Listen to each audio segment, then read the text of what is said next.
तर रामरक्षा येत नसेल पण रामाची रक्षा करता येते। उद्धव ठाकरेंनी देवेंद्र फडणवीसांवर पलटवार केलाय।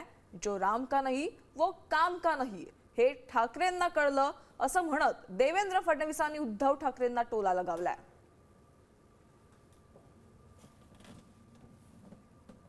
पहिल्यांदा तर मला या गोष्टीचा आनंद आहे की उद्धवजींच्या शेवटी हे लक्षात आलं, जो राम का नहीं वो किसी काम का नहीं।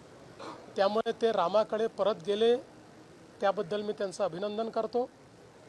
बाकी आता रामरक्षा म्हणणं चाललं असेल तर यावेळेस तरी थोडी बहुत का होईना रामरक्षा ते वाचतील आणि केवळ राजकीय कार्यक्रम करणार नाहीत, अशा पद्धतीची अपेक्षा मी ठेवतो। चोरांची बाजू घेणारा राम भक्त असू शकत नाही, म्हणून मला फडणवीसांनी सांगायचंय की शब्दाचे खेळ करू नका। राम रक्षा येते की नाही, राम रक्षा स्तोत्र येत नसेल पण मला रामाची रक्षा करायला येते आणि ती केल्याशिवाय मी राहणार नाही, मागे नाही हटणार।